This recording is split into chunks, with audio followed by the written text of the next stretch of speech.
Día Nacional de la Participación y Acción Comunal. Me encuentro con... Edelmira Gutiérrez. Eliseo Daniel. ¿Dónde nos encontramos el día de hoy?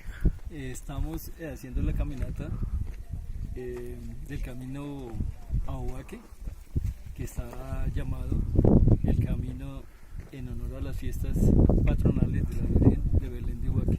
¿Hace cuánto tiempo, Delmira, hacen este recorrido? Bueno, nosotros iniciamos, antes de pandemia alcanzamos a realizar 15 caminatas, Sí. pero pues por la pandemia se suspendió y hoy la estamos retomando nuevamente, con eso sería la 16ª, pero es como si fuera la primera nuevamente. De acuerdo, pero cuando iniciaban las primeras caminatas, ¿era por ese camino o por dónde era? Bueno, en los inicios fueron por el camino del delirio, del acueducto, la reserva del acueducto, por el delirio. Por ahí iniciamos esta parte. Para los dos fue museo del camino. Sí. Lo que tenían que hacer ya estaba hecho. Cruz Verde, iniciando entre el páramo del Verjón y el páramo de Cruz Verde. De acuerdo, háblenme un poco, por favor, quién es Edelmira Gutiérrez y quién es Eliseo Daniel, a qué se dedica, cuál es su actividad cotidiana en la parte del territorio. Bueno, yo soy guía, Sí. pues estudié para ser guía de turismo y pues esa es mi labor. ¿Y Eliseo qué se dedican, qué hace? Los dos somos guías profesionales de turismo Sí. y guías también de aviturismo. O sea, nosotros hace más de 45 años nos iniciamos en el amor por la naturaleza, por la cultura y por todo lo que tiene Colombia, que es un tesoro que a veces no valoramos y que siempre que salimos a alguna parte también somos, digamos, mensajeros de por qué la gente debe conservar la naturaleza, los ecosistemas y socialmente porque también deben contribuir al desarrollo de las comunidades. Eso ha sido nuestro marco, digamos, de nuestra profesión. De acuerdo. Tengo entendido que usted hizo parte de ese proceso de Salsipuedes. Cuéntame, por favor, un poco qué era eso Salsipuedes, cómo funcionó, qué hacían ustedes en Salsipuedes. Salsipuedes fue el primer grupo de caminantes que tuvo Colombia. Sí. Van a cumplir más de 45 años y ellos se iniciaron en ¿cómo es que se llama el barrio? El barrio, digamos, ¿cómo? Nisa.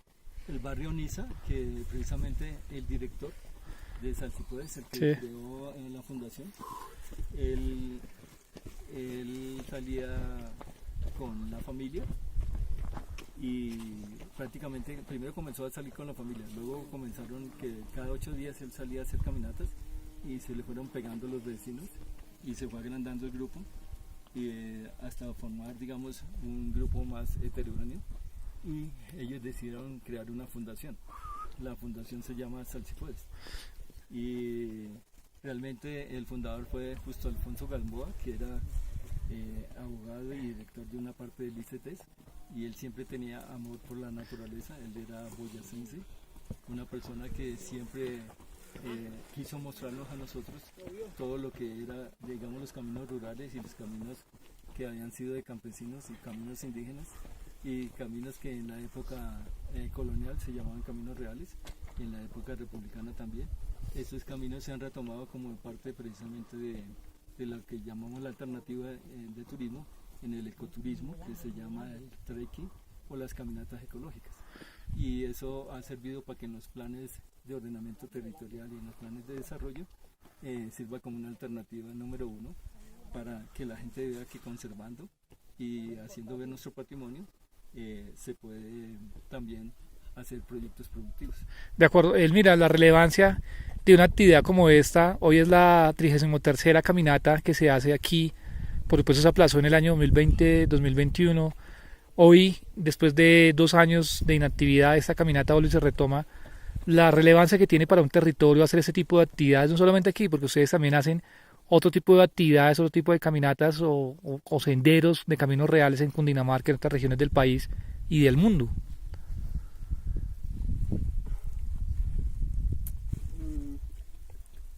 Dale. Sí.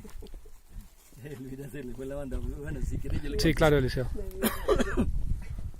La importancia y la relevancia es de que nosotros en nuestra profesión tenemos que, digamos, investigar tanto la parte histórica, cultura, etcétera, la botánica, las diferentes ciencias que tienen que ver, digamos, con la parte de naturaleza, sin ser un dechado y sin ser, digamos, que nos sepamos todo, pero sí por lo menos tener conocimiento en eso, que a través de nuestros años que llevamos en la profesión nos hemos capacitado en ese sentido. Somos guías del Parque Chicaque también, y nos han hecho, digamos, de que a través de esta profesión uno cada vez se capacite más y más, porque nunca se lo sabe uno todas, y además de esto, el conocimiento de la sociedad ha sido, digamos, un desarrollo y un desafío, que usted no puede quedarse en lo antiguo, sino que tiene que hacer de que eso antiguo le sirve para el progreso del futuro. Y en eso estamos. De acuerdo. ¿Qué decirle a un ciudadano del común que ustedes hace más de 45 años iniciaron? Caminos como este, a abrir espacios, por supuesto con otra gran cantidad de caminantes y ciudadanos que están, y mucho antes, ¿no? Porque eso también por supuesto, sino que de pronto nos asaltaba.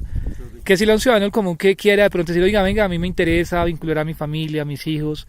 ¿Qué consejo les daría para que se metan al cuento y hagan ese tipo de, o promuevan ese tipo de actividades y también participen activamente? Sí. Hay una cosa muy importante que precisamente a partir de la cumbre de Río en 1972 se le dio auge precisamente a la conservación de la naturaleza y al ecoturismo y a todo lo que tiene que ver con la conservación. Comenzó, digamos, a despertar esa parte social, porque anteriormente no se tenía en cuenta desde esa cumbre de Río que, digamos, toda esta parte de naturaleza tenía tanto servicios ecosistémicos como servicios económicos y servicios sociales que la gente no los valoraba. Entonces, para invitar al que desee caminar, digamos, existen más o menos en este momento más de 100 grupos en Colombia de caminantes de diferentes sitios, departamentos y ciudades, y son personas muy loables que, digamos, igual que nosotros, van en pro de la conservación, de la salud también de las personas, de la unión de las personas y del camino de la cultura, que nosotros muchas veces lo tenemos olvidado. No solamente es por la parte religiosa, sino por el camino histórico de los muiscas, el camino histórico precisamente de otros grupos indígenas, y eso ha hecho que nuestra identidad se vaya logrando al saber que, digamos, muchas veces le hemos dado la espalda a esa cultura. De acuerdo. Una de las rutas que ustedes ya hicieron fue la ruta primaria o histórica del Camino a Santiago de Compostela, el camino primitivo, como lo llamé. Excusa, pero pues yo no manejo. Cuéntenos esa experiencia, cómo les fue, qué aprendieron, qué enseñanza les dejó esa ruta de 333 kilómetros y más, ¿no? Sí, nosotros, antes de irnos, resulta de que como en esta actividad tenemos que capacitarnos, nosotros estuvimos de guías en el Bicentenario, en los 200 años de Colombia, y ahí conocimos a uno de los creadores precisamente del libro del Bicentenario, que fue el decano de Historia de la Universidad Javeriana. Entonces él nos invitó durante 3 años a la cátedra de Historia de Hispania. Entonces venían profesores de universidades españolas de diferentes lugares, y con la Embajada Española más el Banco Santander se convirtió en una cátedra que cada 6 meses, 2 meses estábamos con ellos, y eso nos sirvió para conocer más profundamente la historia de España. Entonces cuando hicimos el Camino Compostela, que está catalogado como uno de los caminos de herencia de la humanidad desde la Edad Media, prácticamente esos caminos existen, digamos, en toda Europa, más de 50 o 80 caminos que confluyen hacia la parte del Camino de Santiago de Compostela. Entonces eso nos permitió hacer un camino histórico más que un camino por deporte o un camino por caminar. Entonces ahí lo que hicimos fue pasar por la cultura celta, por el camino de las estrellas, Campo Estrella, precisamente el camino de Santiago se considera el camino precisamente de las estrellas, y estábamos sobre la cultura muisca, pero la cultura celta, la cultura romana, la cultura visigoda, y después vinieron la parte, digamos, de influencia sobre la parte católica, que fueron la parte de los reyes católicos caminando desde Asturias, en la parte de Oviedo, que precisamente es la capital de ellos, desde ahí se inició con Alfonso II el Casto, que en el siglo IX dijo que en el siglo IV habían encontrado en una montaña, allá donde está en este momento Santiago de Compostela, los huesos de Santiago el Mayor. Entonces Santiago el Mayor, según eso, por la parte católica, se convirtió en el apóstol que era precisamente el apóstol Santiago. Al convertirse en eso, y resulta que en el siglo IX, como estaba la lucha contra los musulmanes, España, la mitad, inclusive llegando hasta las montañas de las Cantabrias, era parte de los musulmanes, y la parte de las Cantabrias hacia la zona del mar estaba por los reyes católicos. Entonces Alfonso II el Casto es el que dice que en el siglo IX, que todo el que vaya a hacer la peregrinación donde encontraron los restos de Santiago el Apóstol, en su reino le van a dar como peregrino alojamiento, comida y bebida, siempre y cuando haya como un peregrino allá. Entonces él fue el que ayudó a crear la Catedral de Santiago en honor a ese apóstol. Después, cuando sucedió que, digamos, en la Edad Media los templarios y las cruzadas perdieron la batalla contra los musulmanes a conquistar a Jerusalén, entonces se convirtió el camino de Santiago de Compostela, la parte que no se iba de Jerusalén, entonces se convirtió en la ruta santa para ir a donde Santiago. Okay. Y entonces ese fue el reemplazo y eso fue el auge, y en este momento tenemos que es uno de los partes que se conoce en el mundo, que no solamente, como pasa acá, van por la parte religiosa, sino por la parte cultural. Van gente de todas partes del mundo, inclusive allá nos encontramos con gente de China, del Asia, gente de la parte rusa, gente de la parte inglesa, de la parte europea, italianos, éramos los únicos latinos.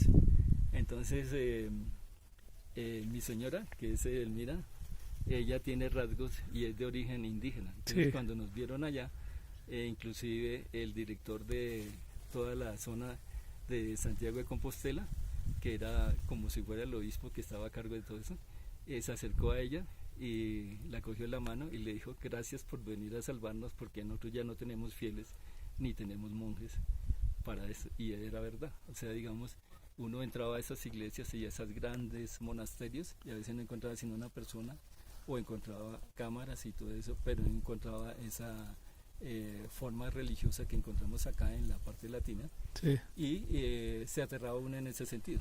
Pero entonces allá encontramos también que la Virgen Morena de Monserrate también se encontraba en todos los lugares, no solamente en la parte catalana, en Montserrat, sino también se encontraba en todos esos sitios que caminamos. De acuerdo. ¿Y cuánto duró ese recorrido? ¿Cuántos días? ¿Cuánto recorrían por día? De un día. Entonces nosotros lo hicimos en la época de verano, sí, que precisamente para el 25 de julio se celebra a nivel de España la fiesta del Santón, o sea, la fiesta del patrono, que es Santiago de Compostela. Entonces, a partir del 25 de julio hasta el 31 de julio, ellos hacen toda la fiesta que tiene que ver con esa celebración y son, digamos, invitados a nivel internacional y a nivel nacional de ellos, digamos, tanto en la parte folclórica, en la parte, digamos, musical, y en la parte, digamos, que tiene que ver con otros grupos, inclusive religiosos, que van a rendir homenaje. Y ahí encontramos, por ejemplo, gente de Estados Unidos, por ejemplo, cantando gospel, ¿sí? Otra gente haciendo las murgas españolas, y gente de diferentes partes del mundo rindiéndole homenaje del 25 de julio hasta el 31. ¿Cuántos kilómetros es el recorrido que ustedes hicieron, la ruta? El camino primitivo tiene 337 kilómetros. ¿Y lo hicieron en 2 semanas, un día? Un día, sí. O sea que promedio por día, ¿cuántos kilómetros?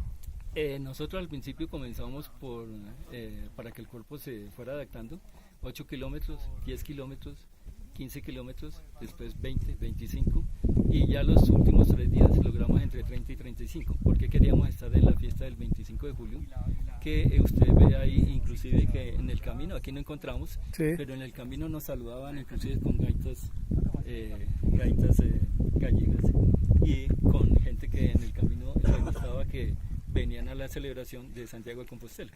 De acuerdo, volvemos aquí nuevamente a la caminata, a la 33ª caminata de Ubaque el día de hoy. Sí.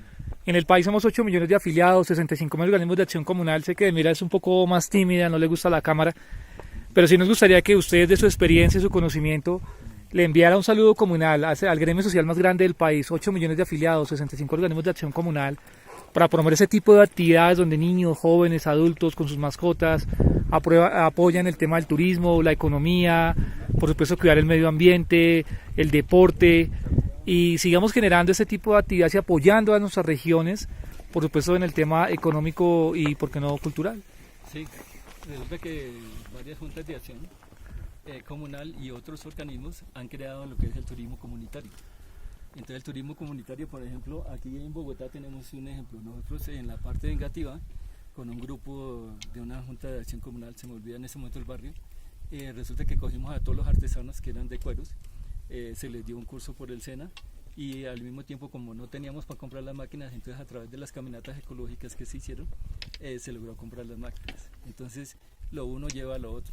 O sea, y la otra que se creó, digamos, como una especie de cultura comunitaria para salir y unir más a las familias y que la gente se diera cuenta que a través de la cultura podemos viajar a muchas cosas. Por ejemplo, los artesanos que cosían y que hacían maletas de cuero o a nivel de tejido, los llevamos al Museo de Trajes Regionales para que vieran desde la época muisca, desde la época ancestral indígena, no solamente los muiscas, sino de diferentes regiones del país, cómo se hacían los tejidos.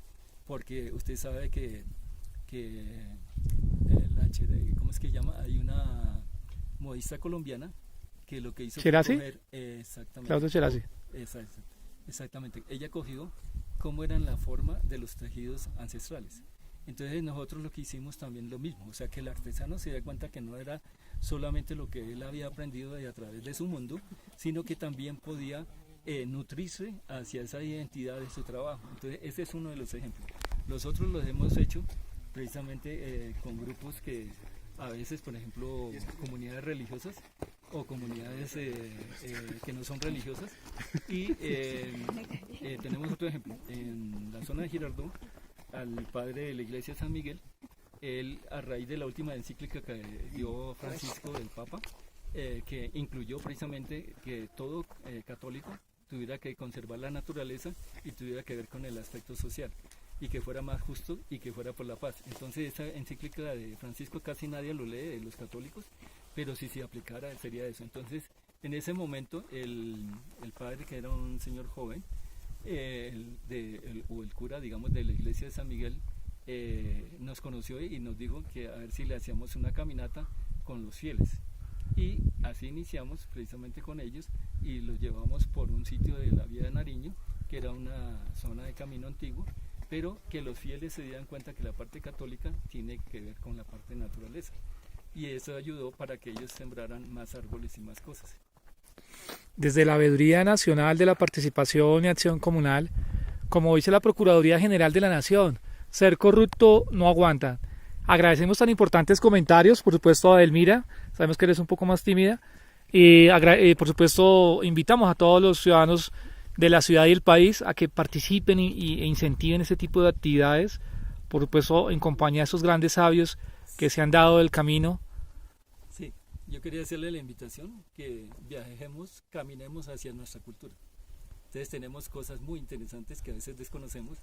Por ejemplo, hace poco estuvimos en La Chamba, que es como si fuera Ráquira, pero en la zona del Tolima. Y entonces ahí se ve cómo precisamente los campesinos y artesanos tienen su propio trabajo, pero varios de ellos nos dijeron, ya nos volvimos también guías de turismo. Entonces, qué maravilla que esas personas que son comunales también se conviertan igual que nosotros, inclusive mejor que nosotros, porque conocen mejores sitios. Y también en la parte de aviturismo tenemos precisamente un compañero que inclusive fue secuestrado por la FARC, pero él después se convirtió precisamente que esas personas que se adicionaron al proceso de paz, se convirtió él, inclusive cuando lo tenían preso, que sacaba de los sitios donde estaban todas las aves que estaban en ese momento, y después él se convirtió inclusive en el hacedor o profesor de ellos, en el sentido de que podían hacer un proyecto productivo, y ya existe en este momento en los sitios, es que no me acuerdo cómo se llaman, eso tiene un nombre, donde están precisamente los reinsertados, y ellos ya tienen que son avistadores de aves, son guías y conocen inclusive mejor la naturaleza que nosotros. Ese es otro de los aspectos interesantes que nos lleva hacia un camino de paz, que precisamente cualquiera puede contribuir y puede hacer de su vida llevándola a un aspecto de lo que es mostrar su naturaleza a través de lo que vemos, a través de lo que es esa persona y identificándonos, o sea, teniendo una identidad como Colombia, que tenemos cosas muy bellas, comenzando desde el interior de nosotros en adelante.